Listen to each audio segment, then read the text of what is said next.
और आइए अब आपको बताते हैं यूक्रेन के उन खास मिशंस के बारे में जिन्होंने रूस को हिलाकर रख दिया है और रूस की नींव हिला दी है। देखिए,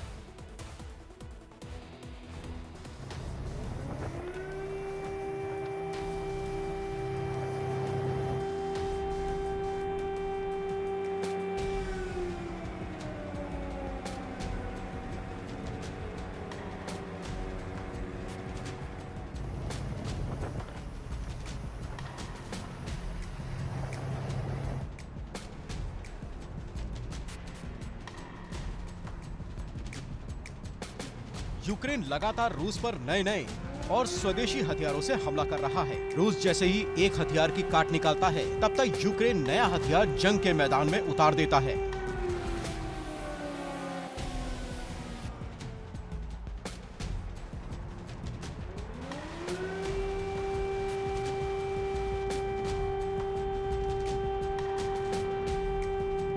कुछ दिन पहले ही रूस के नोवोरोसिस्क पोर्ट पर धमाका हुआ। पानी का कई फीट ऊंचा गुबार उठा। जब तूफान थमा तो यूक्रेन ने रूस की वर्शावियांका सबमरीन के तबाह होने का दावा किया। हालांकि रूस ने इस हमले में सबमरीन को नुकसान होने के दावों को नकार दिया, लेकिन अब खबर है कि यूक्रेन के दावों में दम था।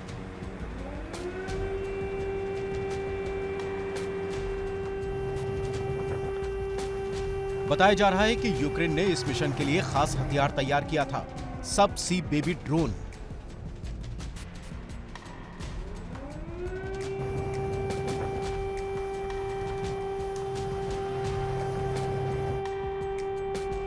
इस मिशन के लिए यूक्रेनी खुफिया एजेंसी ने टीम तैयार की। ड्रोन टीम ने सब सी बेबी ड्रोन तैयार किया।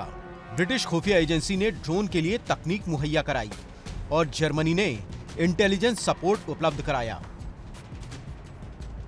बताया जा रहा है कि रूस ने नोवोरोसिस्क बंदरगाह को सुरक्षित बनाने के लिए खास इंतजाम किए हैं। इसके लिए पानी में जाल और पैंटून का नेटवर्क तैयार किया गया है ताकि कोई भी ड्रोन या जहाज इसे पार ना कर सके।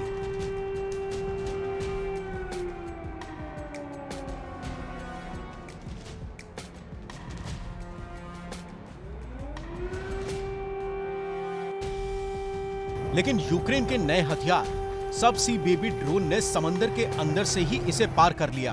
दरअसल ये नेटवर्क केवल कुछ फीट की गहराई तक ही है, जबकि सब सी बेबी ड्रोन ने समंदर में गहराई तक गोता लगाया और नेटवर्क के नीचे से निकल आया।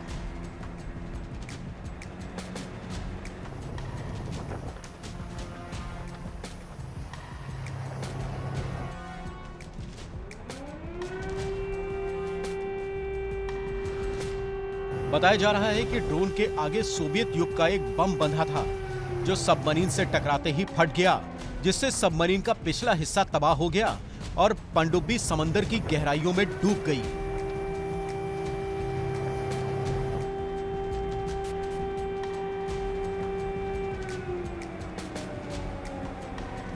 हालांकि यह हमला आसान नहीं था।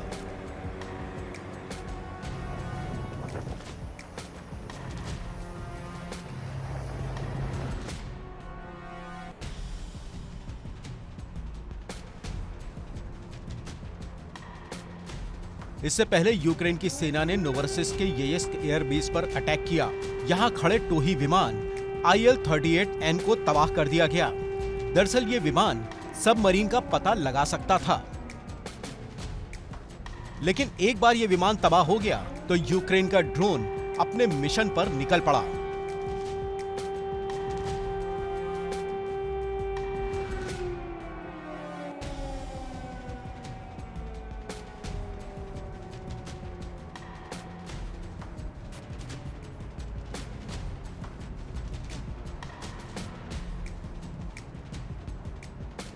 कुछ समय पहले ही रूस ने यूक्रेन के FPV ड्रोन के हमलों को नाकाम करने के लिए काशका गन जंगे मैदान में उतारी थी।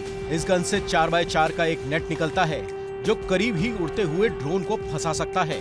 खबर है कि यूक्रेन नए हथियारों के प्रोडक्शन के लिए रिवर्स इंजीनियरिंग का सहारा ले रहा है, यानी वो यूरोपीय और अमेरिकन हथियारों की कॉपी कर रहा है।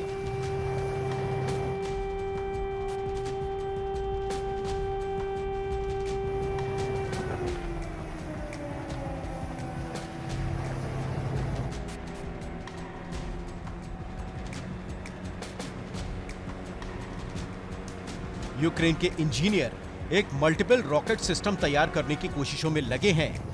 ये यूनिवर्सल मिसाइल बेस सिस्टम होगा, यानी इससे हर तरह की मिसाइल लॉन्च की जा सकेगी।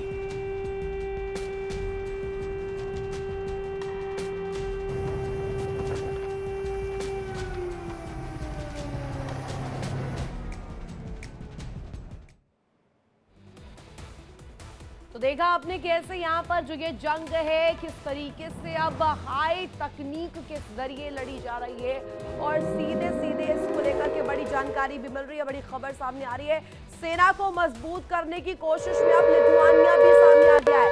150 मिलियन यूरो से ज्यादा की डील साइन कर ली है सीधे सीधे, और यहाँ पर काम किया जा रहा है लिथुआनिया द्वारा, जहाँ 150 मिलियन यूरो से ज्यादा की डील पर हस्ताक्षर हो चुके हैं। और आपको बता दें यहाँ पर उसे एंटी टैंक सिस्टम मिलने वाला है सीधे तौर पर, इसको लेकर के तस्वीरें हैं और आपको बता दें यहाँ पर जानकारियां मिल रही हैं। अब उसे और ज्यादा दुरुस्त करने के लिए और भी काम किया जा रहा है।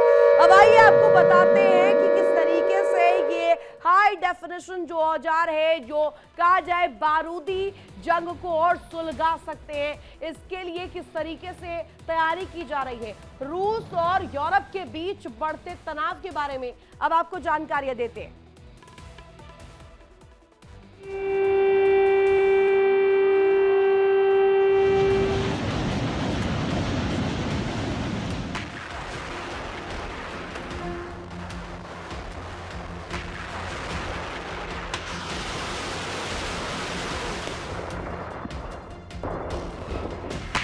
एक ओर जंग तेज हो रही है तो दूसरी ओर बातचीत की कोशिशें की जा रही हैं।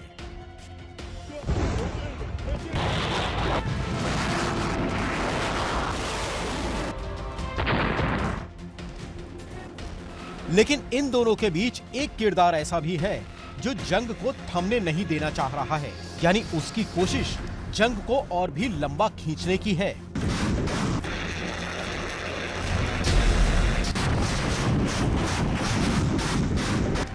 खबरों के मुताबिक यूरोप नहीं चाहता कि शांति समझौता जल्द हो, वो रूस पर भरोसा नहीं कर पा रहा है।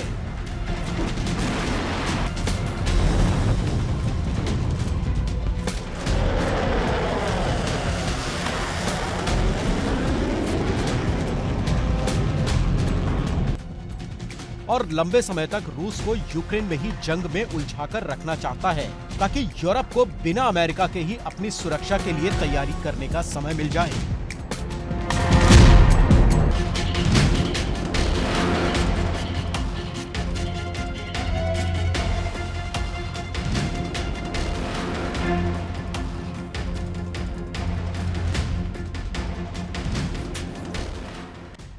माना जा रहा है कि अमेरिका का डीप स्टेट भी जंग को थमने नहीं देना चाह रहा। इस डीप स्टेट में अमेरिका के बड़े कारोबारी और विपक्षी नेता भी शामिल हैं।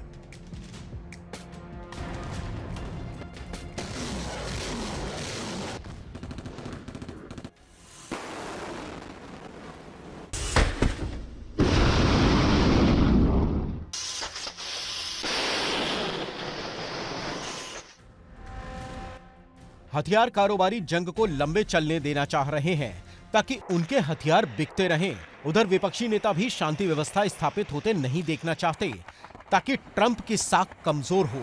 इस बीच खबर है कि यूक्रेन, यूरोप और डीप स्टेट मिलकर नई साजिश रच रहे हैं ताकि ज़ैपोरिज़िया और चेर्नोबिल से रेडिएशन लीक करवाया जा सके।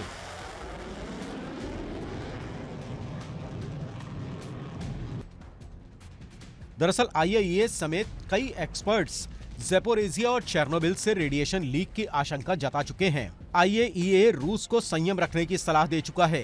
इस बीच यूक्रेन, यूरोप और डीप स्टेट मिलकर रेडिएशन लीक करवाने की साजिश रच रहे हैं ताकि आरोप रूस पर लगे और अमेरिका भी इस जंग में उतरने को मजबूर हो जाए। इस बीच रूस ने समंदर में बड़ी तैयारी कर ली है ताकि यूरोप के किसी भी हमले से निपटा जा सके।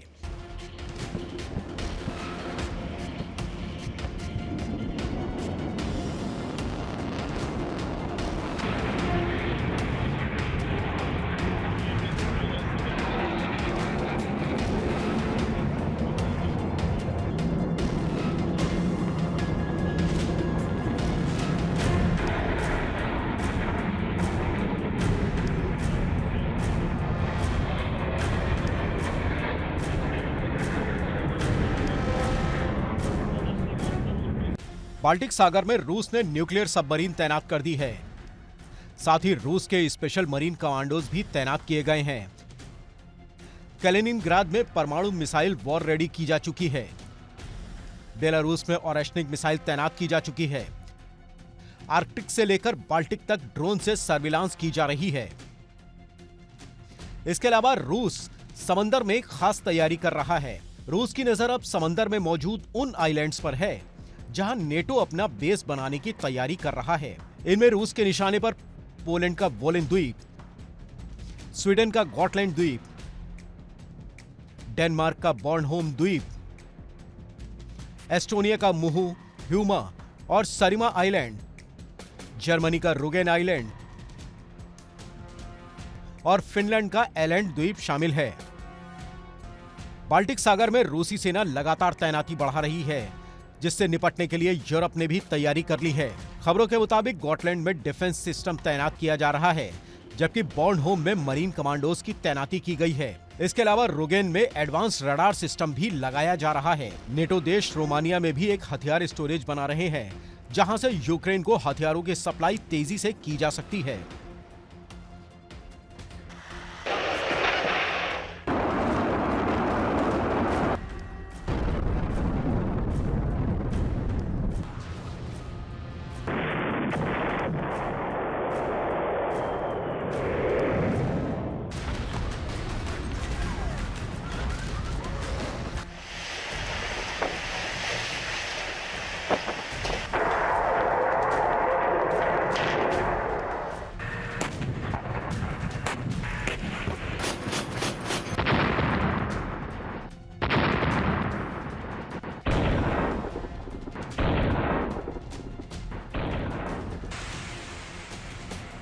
जाहिर है कि जंग तेज होती जा रही है। बातचीत के दावे तो किए जा रहे हैं, लेकिन हर किरदार अपने अपने फायदे की बात सोच रहा है। ऐसे में ये बातचीत कितनी फायदेमंद होगी, ये बड़ा सवाल है। Bureau report, India daily.